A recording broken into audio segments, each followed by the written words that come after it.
Buenas tardes, mis queridos estudiantes, ¿cómo estamos? Una clase más de Reyes y Profetas, aquí desde Bogotá. Vamos a orar y vamos a permitir que el Señor sea hablándonos. Padre, en el nombre de Jesús, gracias por traernos, gracias por abrir nuestros corazones. Te pedimos que nos des cada día más y más hambre de ti, y que podamos reconocerte en todos nuestros caminos, Padre, y que tú puedas enderezar nuestras veredas. Gracias por tu palabra de hoy, gracias por el libro de Amós que vamos a estudiar hoy, y pedimos que hables a nuestros corazones y nos des la fuerza para seguir adelante alineándonos con tu palabra. En el nombre de Jesús, amén. Ok, entonces vamos a ver a Amós, y Amós es un profeta en el tiempo de Jeroboam, rey de Israel, y en el tiempo de Usías, rey de Judá. Se le llama el profeta de la fatalidad y de la condenación. Las escrituras en el tiempo histórico de Jonás las van a ver en el libro de Amós, obviamente, Segunda de Reyes 14, 23 al 15, 7 y Segunda de Crónicas 26. Bueno, entonces, ¿quién es Amós y cuáles son los antecedentes históricos de Amós? Interesantemente, Amós no es un profeta que salió de los estudios religiosos, espirituales para ser profeta. Él viene del campo, él era un campesino dedicado a pastorear ovejas y dedicado a recoger higos silvestres. Y él viene del campo, Dios lo sacó del campo. Y él estaba en el campo haciendo sus tareas como cualquiera de nosotros, haciendo nuestras tareas, y el Señor lo llamó, el Señor le dio una palabra y el Señor lo hizo profeta para su pueblo. Vamos a leer el capítulo 7, versículo 14.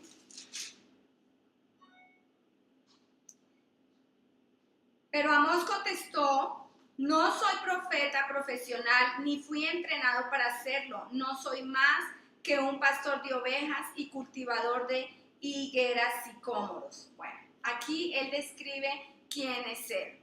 Y las escenas pastorales abundan a través del libro de Amós. Vamos a ir a Amós capítulo 1, versículo 2. Dice: esto es lo que vio y oyó. La voz del Señor rugirá desde el monte Sión, su voz tronará desde Jerusalén. Los buenos pastizales de los pastores se secarán, y la hierba del monte Carmelo se marchitará y morirá. Ahora vamos al capítulo 2, versículo 13. Dice: por lo tanto, haré que giman como una carreta cargada con gavillas de grano. ¿Sí ve? Toda la profecía que él da es de acuerdo a lo que él mismo conoce en su trabajo. Él hace comparaciones, cómo va a ser el castigo que el Señor está diciéndole a Israel. Y otras escrituras en el libro de Amós en cuanto a eso, ustedes lo pueden leer en el capítulo 3, versículo 4 y 5, capítulo 4, versículo 7, capítulo 6, versículo 12, capítulo 7, versículo 1, capítulo 8, versículo 1, 9 y 6. Y a Amós se le llama como un reformador religioso.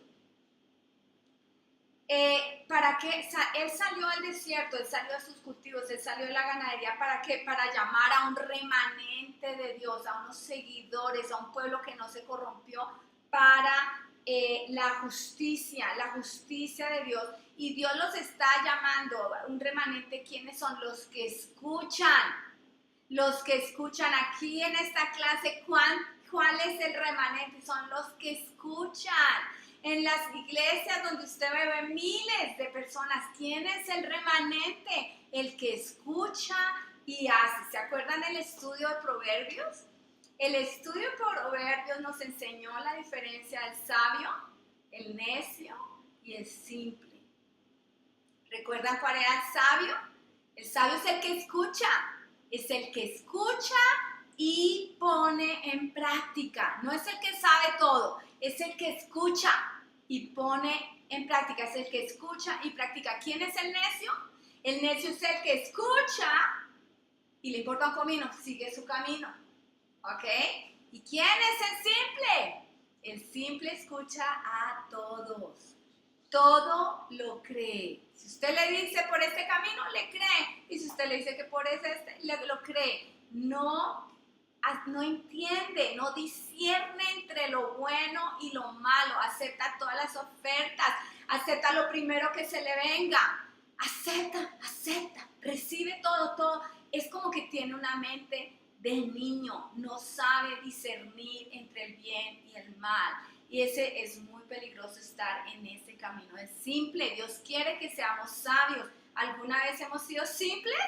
Sí, yo creo que todos hemos sido simples. Pero en la medida que escuchamos la palabra y la ponemos en práctica, nos hacemos sabios. Ese era un paréntesis. Entonces, Amós llama a un remanente del pueblo para la justicia de Dios, y son los que escuchan. En el capítulo 1 dice: este mensaje fue dado a Amós, pastor de ovejas de la ciudad de Tecoa en Judá. Él recibió el mensaje por medio de visiones 2 años antes del terremoto, cuando Usías era rey de Judá y Jeroboam II, hijo de Joás, era rey de Israel. Entonces, ¿de qué terremoto habla aquí?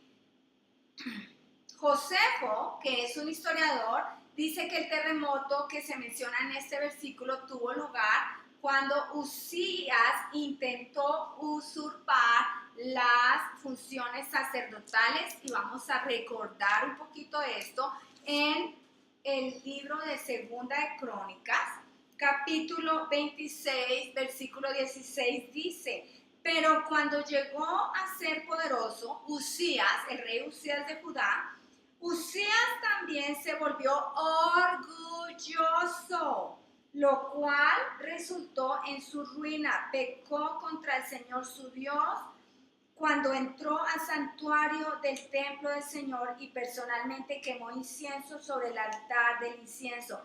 Azarías, el sumo sacerdote, fue tras él junto con 80 sacerdotes del Señor. Todos ellos, hombres valientes, enfrentaron al rey Usías y le dijeron: no es a usted, Usías, a quien corresponde quemar incienso al Señor. Eso es función exclusiva de los sacerdotes, los descendientes de Aarón, los cuales son apartados para este servicio. Salga del santuario porque ha pecado. El Señor Dios no le honrará por esto. Usías, que tenía en sus manos un recipiente para quemar incienso, se puso furioso, y mientras expresaba su rabia contra los sacerdotes ante el altar del incienso en el templo del Señor, de pronto le brotó lepra en la frente. Cuando Azarías, el sumo sacerdote, y los demás sacerdotes vieron la lepra, lo sacaron del templo a toda prisa. El propio rey estaba ansioso por salir porque el Señor lo había herido, de modo que el rey Usías tuvo lepra hasta el día de su muerte.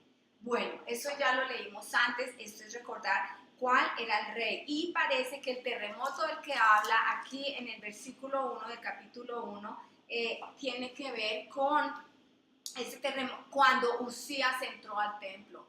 Y Dios mandó un terremoto. Bueno, seguimos adelante. En Israel, ¿qué pasó en Israel y en Judá? Entonces, las fronteras de Israel y de Judá se habían extendido desde el rey Salomón, habían prosperado, se habían extendido, ya tenían lujos, ya tenían prosperidad. Y ahora vamos a ver qué pasa con la prosperidad. La prosperidad trae problemas, es decir, y necesitamos aprender a discernir qué pasa con la prosperidad y cómo nosotros entendemos la prosperidad. Si todo para nosotros es, ay no, yo quiero más y yo quiero lo que él tiene y lo que ella tiene y me gusta esto y ay, qué lindo esto y yo lo quiero y yo lo quiero y yo lo quiero y yo quiero prosperidad y Señor, prospérame. ¿Para qué, Señor, prospérame? Realmente, ¿para qué necesitamos la prosperidad? Número uno, necesitamos estar contentos con lo que tenemos y si el Señor nos prospera es para algo. Si nos da más, ¿para qué nos lo da? Pero aquí en el libro de Amós vamos a ver qué pasa con la gente. Tienen lujos y todo, pero se olvidan del Señor. Entonces, ¿para qué queremos tanta prosperidad? ¿Realmente porque todo el mundo lo tiene? ¿O sencillamente yo puedo estar contento con lo que tenga y hago lo que Dios quiere que yo haga? Bueno, entonces con la prosperidad vinieron muchos males y uno de los males es el decaimiento general de los valores justos y correctos. Decayeron los valores. Y ahí estaba el problema del lujo excesivo que vamos a leer en Amós capítulo 3, versículo 12. Dice, un pastor que trate de rescatar una oveja de la boca del león recuperará solo 2 patas o un pedazo de oreja. Así será con los israelitas en Samaria que se recuestan en camas lujosas y con el pueblo de Damasco que se reclina en sillones. Bueno, el versículo 15 dice, y destruiré las hermosas casas de los ricos, sus mansiones de invierno y también las casas de verano, todos sus palacios cubiertos de marfil, dice el Señor.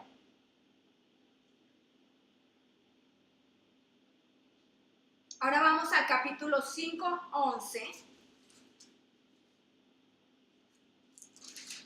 Capítulo 5, versículo 11 dice, pisotean a los pobres robándoles el grano con impuestos y rentas injustas. Por lo tanto, aunque construyan hermosas casas de piedra, nunca vivirán en ellas. Aunque planten viñedos exuberantes, nunca beberán su vino.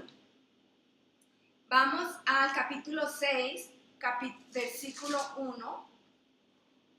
Dice, ¿qué aflicción les espera a ustedes que están a sus anchas, en medio de lujos en Jerusalén? Y ustedes que se sienten seguros en Samaria son famosos y conocidos en Israel y la gente acude a ustedes en busca de ayuda.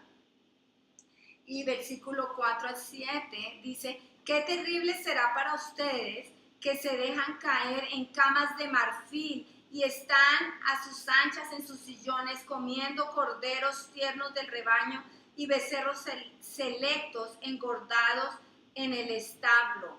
Entonan canciones frívolas al son del arpa y se creen músicos tan magníficos como David. Beben vino en tazones llenos y se perfuman con lociones fragantes. No les importa la ruina de su nación, por lo tanto ustedes serán los primeros en ser llevados cautivos. De repente se acabarán todas sus fiestas.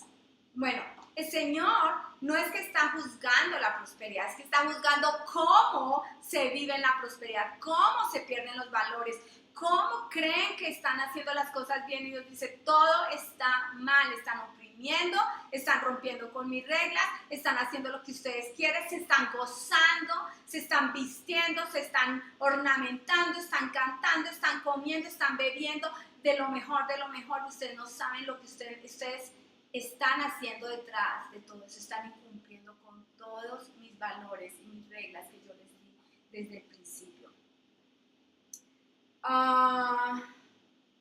También, junto con ese problema de lujo excesivo y de decaimiento de los valores, estaba la corrupción social, como los ricos oprimían a los pobres. Y vamos a ver otra vez en el capítulo 2,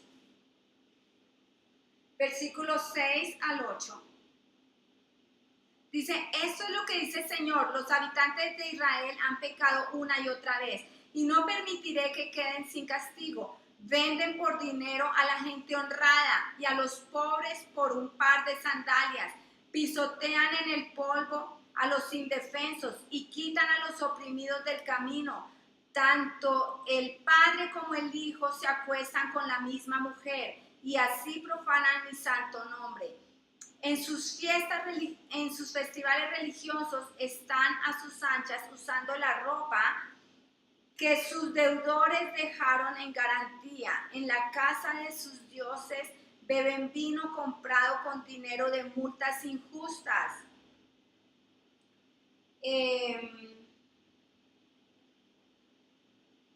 Hasta el versículo 8. Ok, ¿sí ven lo que estamos leyendo aquí? O sea, Dios está diciendo, ustedes están haciendo una cosa, pero están infringiendo otra. Vamos ahora al capítulo 5, versículos 11 al 12.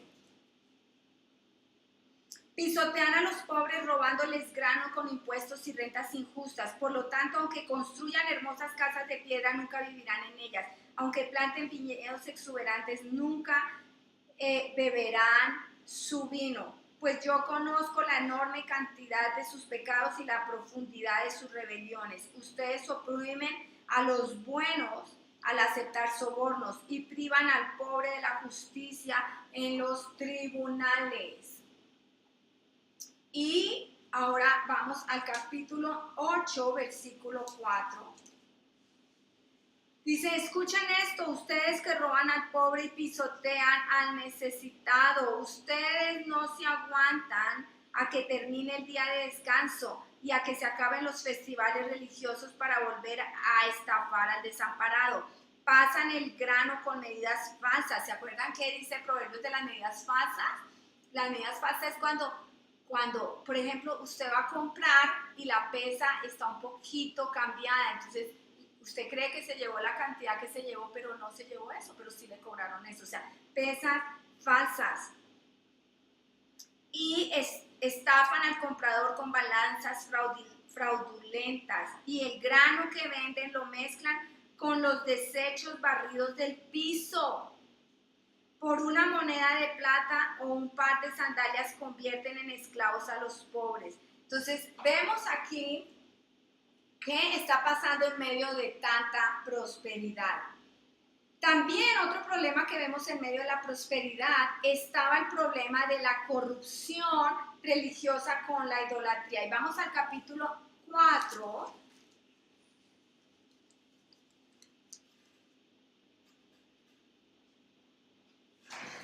4 y 5. Dice, adelante, ofrezcan sacrificios a los ídolos en Betel. Continúen desobedeciendo en Gilgal, ofrezcan sacrificios cada mañana y lleven sus diezmos cada tercer día. Presenten su pan hecho con levadura como una ofrenda de gratitud. Luego entreguen sus ofrendas voluntarias para poder jactarse de ello en todas partes. Este es el tipo de cosas que a ustedes israelitas les encanta hacer, dice el Señor soberano. Está hablando de que están cumpliendo, entre comillas, están cumpliendo la ley, están haciendo las cosas que se habían mandado del corazón de ellos. No está ahí. Ellos están haciendo las cosas mal. Y vamos al capítulo 5, 25.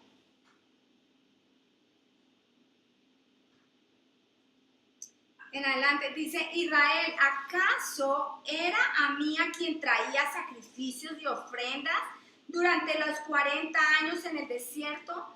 ¿No servíais a tus dioses paganos? No, repito, no servíais a tus dioses paganos.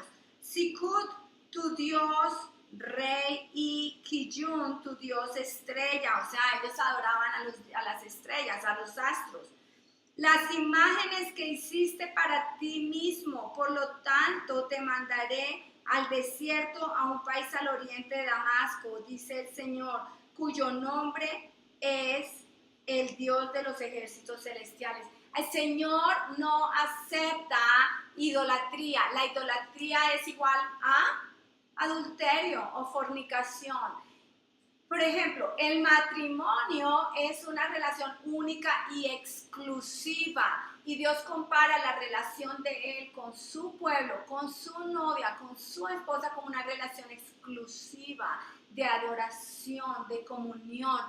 Y cuando nosotros le damos y le entregamos a nuestro corazón, cuando la Biblia dice a los Baales y a las estrellas y a los astros y a todo lo demás, es todo lo que le estamos, la Biblia lo llama como fornicación, adulterio, a nuestros amantes. Y el Señor quiere que nosotros le demos toda nuestra devoción, todo nuestro amor para Él, así como Él lo ha hecho con nosotros. Él mismo se hizo hombre en la forma de Jesucristo para entregarse por nosotros. Él pagó con su sangre para atraernos a Él, para que no fuéramos condenados por el pecado, para salvarnos de la condenación. Pero Él sigue reclamando, no, así yo no recibo esas ofrendas, yo no recibo esos sacrificios, yo no recibo todas esas cosas que ustedes han hecho, que dicen que son para mí, pero en su corazón no han sido para mí. Y eso se ve a veces en nuestras vidas, como a veces queremos hacer las cosas para el Señor, pero a veces nos preocupa más que nosotros nos veamos bien. Y no estamos haciéndolo para Él, sino para nosotros. No salió como yo quería, yo puedo hacerlo mejor, yo quiero. Momento, ¿es para usted? ¿Es para agradarse a usted mismo? No, es para Él. Y Señor, hice lo mejor. Yo puedo hacerlo mejor, pero en ese momento hice lo mejor y es para ti. Punto. Pero a veces estamos molestando a otros y groseros y con iras y con contiendas, porque es que queremos resaltar en la adoración a nuestro Dios. No se trata de nosotros, no se trata de resaltar nosotros, se trata de que Él brille. Amén. Entonces aquí en Amós Él está condenando esta situación. Todas estas cosas están llevando a Israel y a Judá y a una catástrofe final. Y a la nación, a la destrucción de la nación de Israel. Bueno, Amós y Oseas trabajaron simultáneamente para advertir a la gente de Israel la destrucción inminente.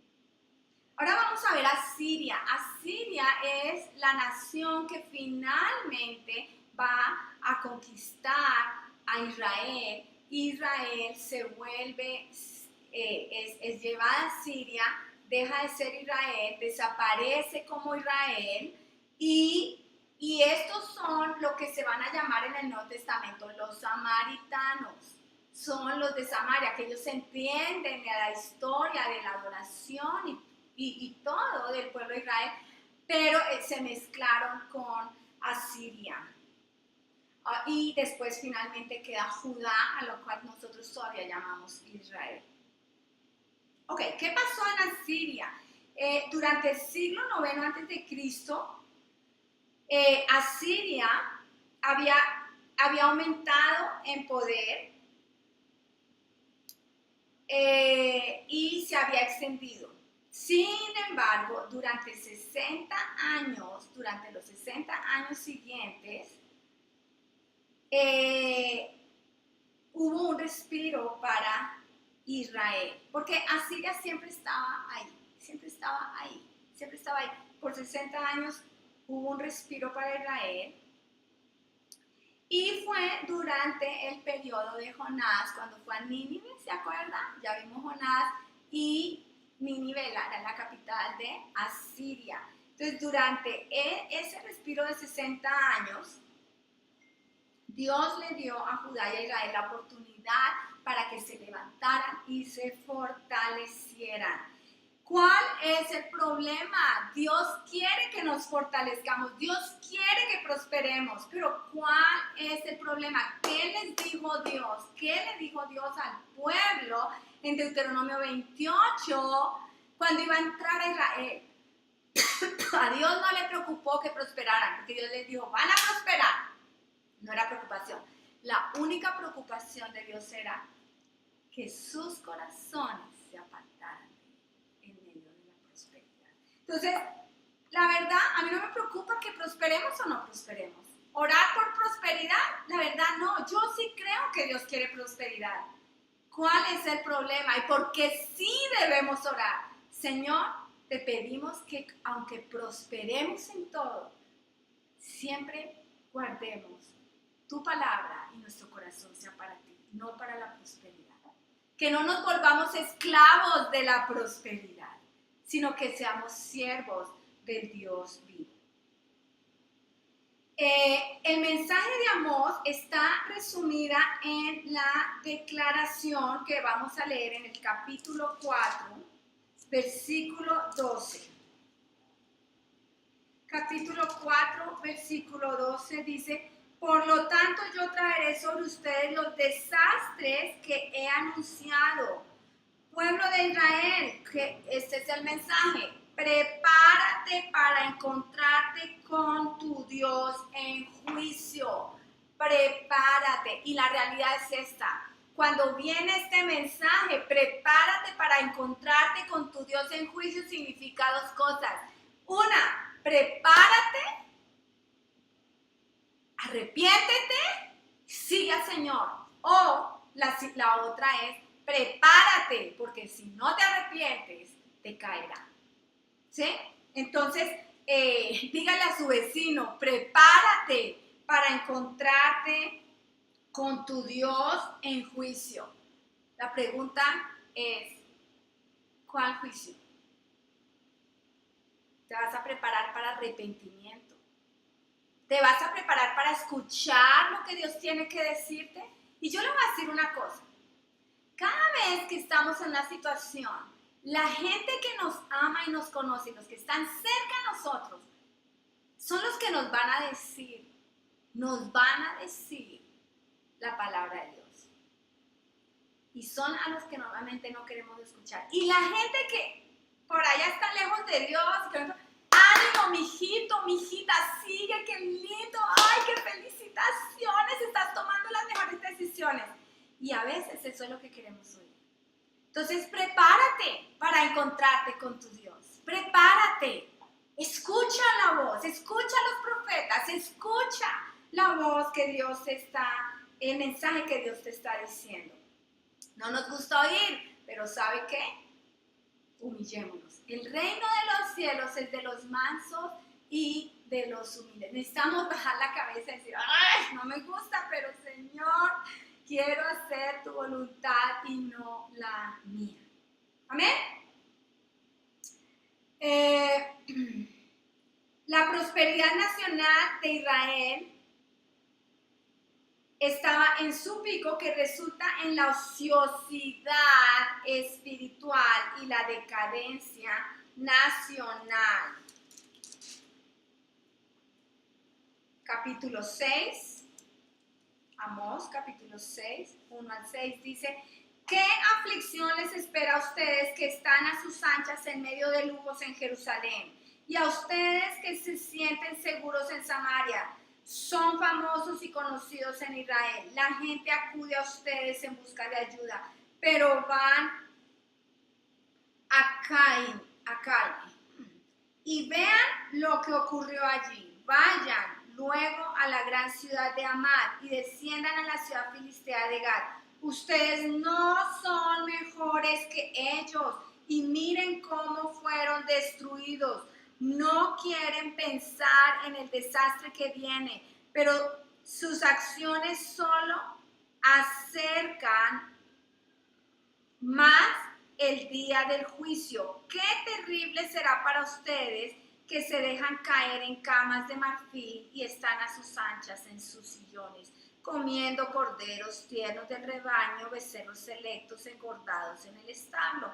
Entonan canciones frívolas al son del agua y se creen músicos tan magníficos como David. Beben vino en tazones llenos y se perfuman con lociones fragantes. No les importa la ruina de su nación, Por lo tanto, ustedes serán los primeros en ser llevados cautivos. De repente se acabarán todas sus fiestas. Todo lo que realmente está diciendo, miren lo que les pasó a estas naciones y cómo las juzgué. Ustedes no son mejores. Ustedes sigan en su comodidad, sigan en sus caminos, sigan tomando sus decisiones, sigan en los deseos de su alma, sigan en los deseos de su corazón. Pero eso se acabará. Y el Señor advierte. Y Él advierte para que volvamos a Él. Es todo lo que Él quiere. El mensaje de Dios no es juicio, ya no los quiero, no. Siempre está esto, vuelvan a mí. El problema es cuando nosotros somos necios y tercos. Ahora, también en el capítulo 1 y 2, vamos a leer un poquito de aquí y hasta el capítulo 2, versículo 5. Él juzga a las naciones. Entonces, capítulo 1, versículo 1 al capítulo 2, versículo 5. Vamos a leer pedacitos de estos. Amós fue a Betel, y Betel era el centro de adoración de los becerros de oro, para entregar su profecía audaz. Prepárate, ¿para qué? Prepárate para encontrarte con tu Dios. Y también el capítulo 1, versículos 3 al 10, habla con los pueblos de Damasco y Gaza. Vamos al capítulo 1. 3 al 10 dice, aquí el título que yo tengo en mi Biblia dice, juicio contra las naciones vecinas.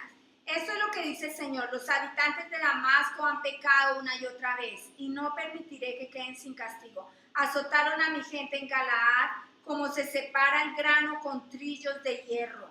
Por lo tanto, haré caer fuego sobre el palacio del rey Hazael, y las fortalezas del rey Ben-Hadad serán destruidas. Derribaré las puertas de Damasco y masacraré a los habitantes en el valle de Abén. Destruiré al gobernante de Bet-Edén, y los habitantes de Aram serán llevados cautivos aquí, dice el Señor. Bueno, vemos cómo comienza, porque Dios no solo juzga a sus hijos, amados, Dios juzga a las naciones enemigas de sus hijos, ¿ok?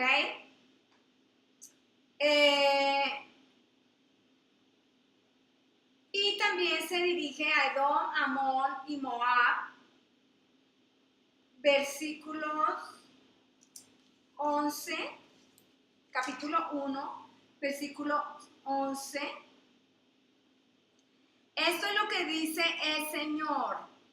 Adelante en el 9 dice, esto es lo que dice el Señor. Los habitantes de Tiro han pecado una y otra vez y no permitiré que queden sin castigo. Rompieron su pacto de hermandad con Israel al vender aldeas enteras como esclavas a Edom. Por lo tanto, haré caer fuego sobre los muros de Tiro y todas las fortalezas serán destruidas. Esto es lo que dice el Señor. Los habitantes de Edom han pecado una y otra vez y no permitiré que queden sin castigo. Espada en mano, persiguieron a sus parientes los israelitas y no les tuvieron compasión. En su furia los apuñalaron continuamente y fueron implacables en su enojo. Por lo tanto, haré caer fuego sobre Temán y las fortalezas de Bosra serán destruidas. Esto es lo que dice el Señor. Los habitantes de Amón han pecado una y otra vez y no permitiré que queden sin castigo. Cuando atacaron a Galaad para extender sus fronteras, con sus espadas abrieron a las mujeres embarazadas. Por lo tanto, haré caer fuego sobre los muros de Rabá y todas las fortalezas serán destruidas.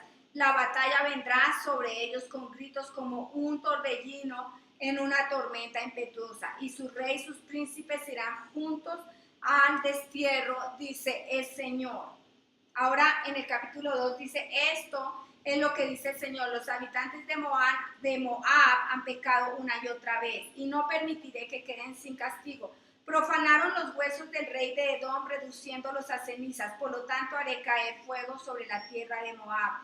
Y todas las fortalezas de Keriot serán destruidas. Los habitantes caerán en el ruido de la batalla, entre gritos de guerra y toques del cuerno de carnero. Y destruiré a su rey y masacraré a todos los príncipes, dice el Señor.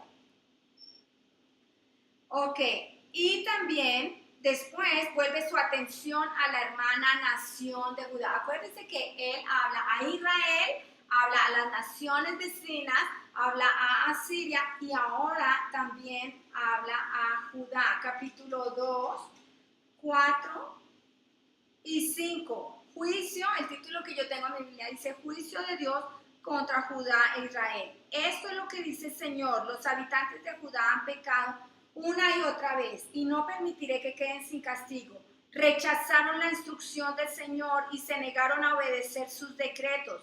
Se han descarriado por las mismas mentiras que engañaron a sus antepasados. Por lo tanto, haré caer fuego sobre Judá y todas las fortalezas de Jerusalén serán destruidas. Y el juicio que viene a Israel, lo vemos del 6 al 16.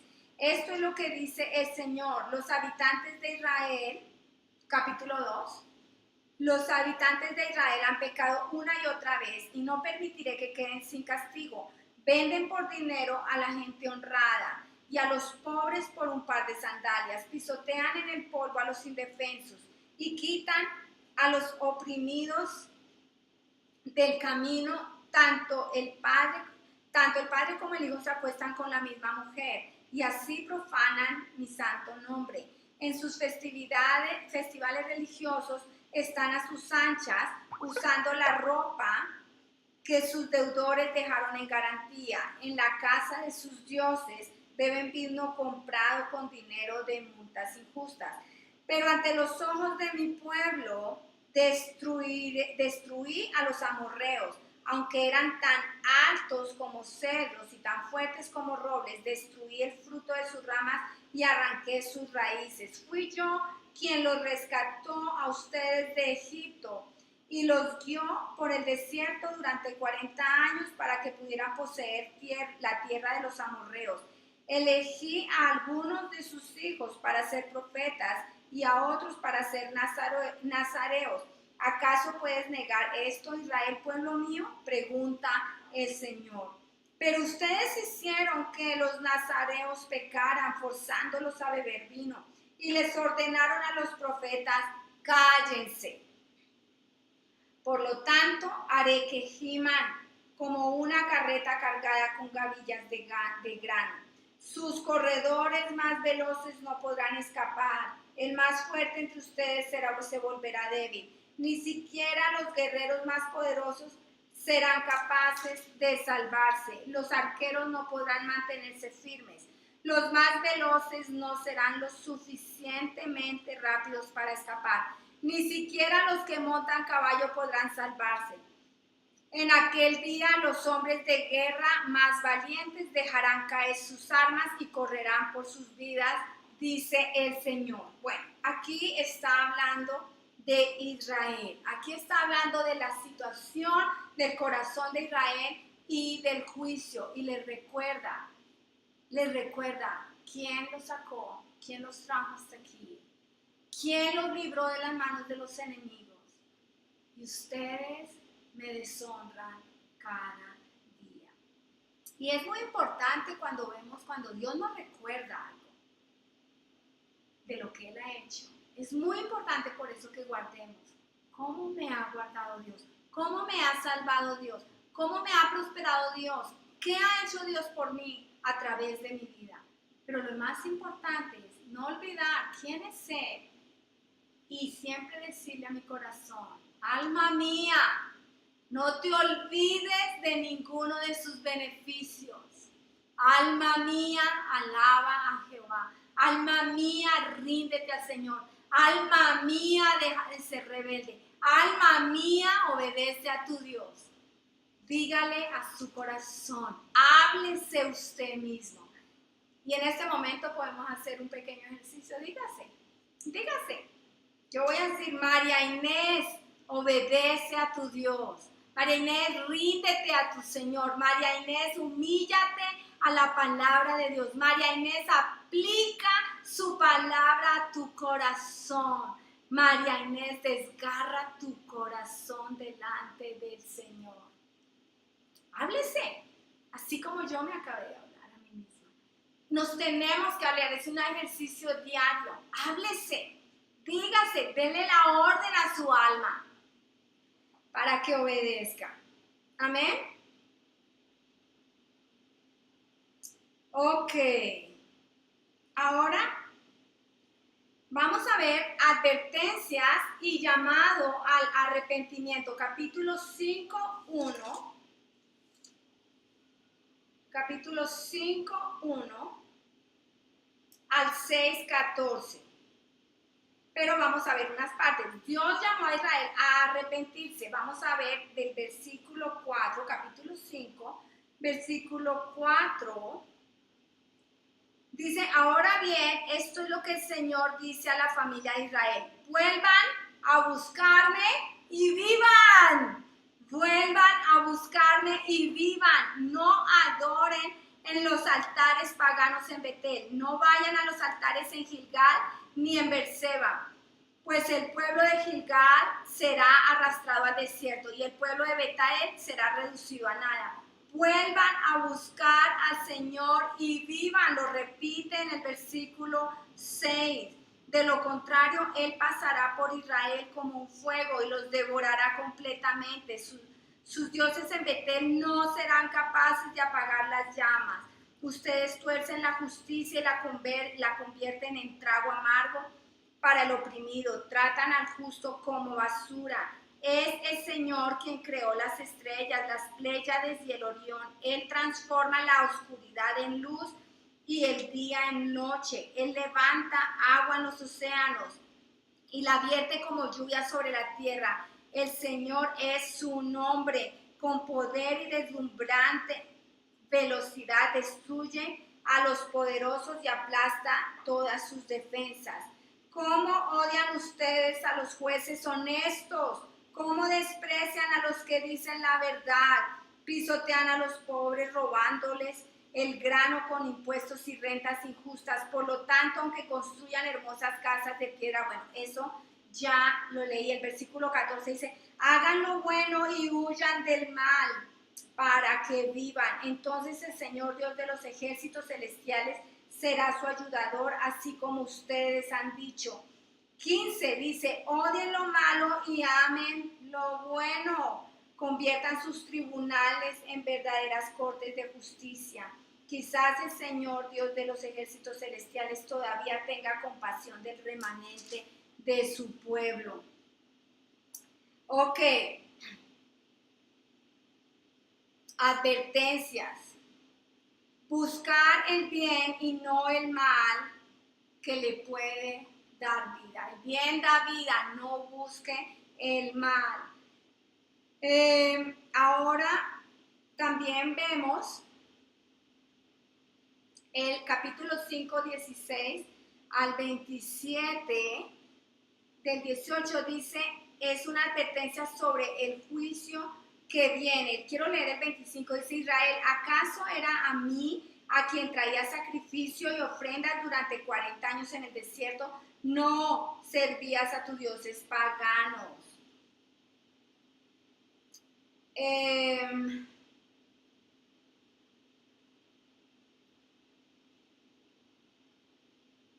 Y el capítulo 6, 1 al 14, Dios dice que va a levantar una nación que los castigue. Dios levanta, es que a veces nosotros no entendemos, Dios va a levantar a quien sea para oprimirnos un poco. Puede ser su jefe, puede ser su papá, puede ser su esposo, puede ser, no importa quién sea, Dios va a levantar a alguien.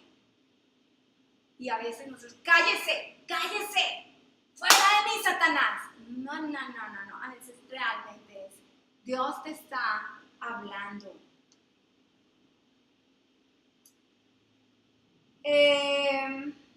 Otra de las cosas, ustedes pueden seguir leyendo Amós, pero yo quiero que miremos las lecciones de Amós. ¿Y qué podemos aprender de este libro? Podemos ver que la gran parte de los problemas que enfrenta Israel es un reflejo de lo que enfrentamos hoy nosotros, la iglesia moderna. La iglesia moderna. Y el privilegio que nosotros tenemos implica que responsabilidad. Dígale a su vecino, responsabilidad. Capítulo 3, versículo 2. De entre todas las familias de la tierra, solo con ustedes he tenido una relación tan íntima. Por eso debo castigarlos por todos sus pecados. Él tiene una relación íntima con nosotros. Somos sus hijos, somos su tesoro. Pero Él no va a permitir que nos deslicemos, que nos vayamos, que vayamos a otros dioses. Él nos compró, somos de Él. Tú le dijiste sí una vez, Él no te dejará nunca. Él no te dejará. No importa, aunque tú seas infiel, Él permanece fiel. Y Él hará todo lo que sea necesario para volverte a Él.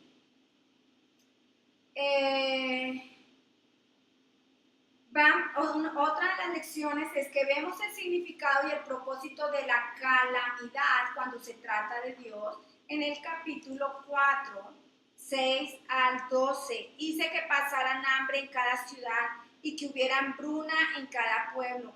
Pero aún así ustedes no se volvieron a mí, dice el Señor. Yo detuve la lluvia cuando sus cosechas más las necesitaban. Envié la lluvia sobre una ciudad, pero la retuve en otra. Llovió en un campo, mientras otro se marchitaba. La gente deambulaba de ciudad en ciudad buscando agua, pero nunca había suficiente. Pero aún así, ustedes no se volvieron a mí, dice el Señor. Y continúa, arruiné sus cultivos, pero aún así no se volvieron. Mandé plagas, pero aún así no se volvieron a mí. Destruí algunas de sus ciudades, pero aún así no se volvieron a mí. Por lo tanto, yo traeré sobre ustedes los desastres que he anunciado. Pueblo de Israel, prepárate para encontrarte con tu Dios en tu juicio. Y otra de las cosas que vemos es el culto más elaborado, el servicio a Dios más elaborado y lo mejor de nosotros, si no se hace con nuestro corazón, si no se hace con sinceridad para su gloria, es odioso a Él, es abominación a Él. Y vamos a verlo en el capítulo 5, 21 al 24. Dice, odio todos sus grandes alardes y pretensiones, la hipocresía de sus festivales religiosos y asambleas solemnes. No aceptaré sus ofrendas quemadas ni sus ofrendas de grano, ni siquiera prestaré atención a sus ofrendas selectas de paz. Fuera de aquí con sus ruidosos himnos de alabanza, no escucharé la música de sus arpas. En cambio, quiero ver una tremenda inundación de justicia y un río inagotable de rectitud. Israel, ¿acaso era a mí a quien traía sacrificios y ofrendas? Bueno, aquí para Dios, Dios ve el corazón. Dios no ve lo que ve el hombre, Dios ve el corazón. Y Oseas es un libro muy, muy interesante que nos... Amós es un libro, vamos para Oseas la próxima clase, muy interesante para llamar a su hija, para llamarnos a servirle, a adorarle con integridad de corazón. Vamos a terminar con Romanos 11:5.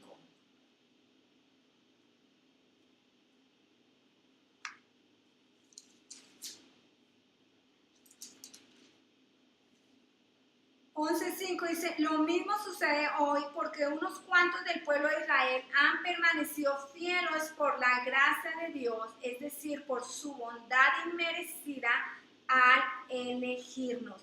Y lo que quiere decir aquí es el remanente. Han permanecido por la gracia de Dios. Y hoy quiero orar por ese remanente, por esos que hemos permanecido por la gracia de Dios.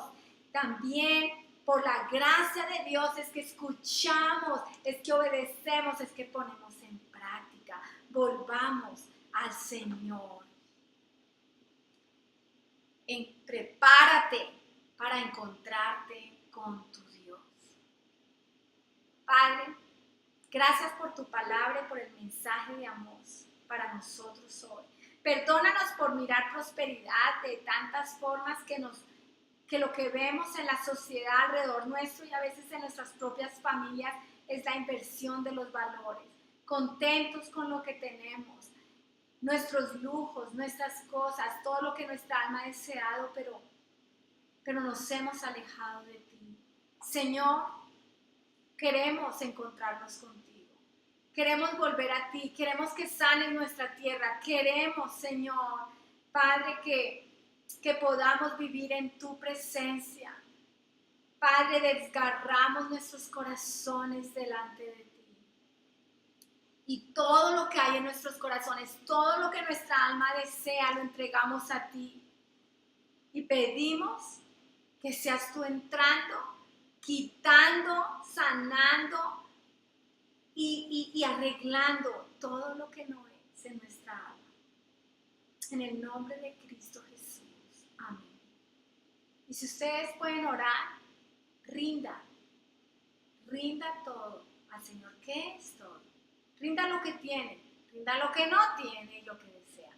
Rinda a las personas que ama, rinda las cosas que ama, rinda todo. Y déle la entrada a Él, deje que el vaso de su corazón saque todo. Todo eso le pertenece a Dios. Diga, Señor, yo te doy todo esto, yo te recibo a ti. Quiero que llenes mi vaso, el vaso de mi corazón, para darte una alabanza en espíritu y en verdad. Bueno, pues que el Señor los bendiga y nos vemos la próxima.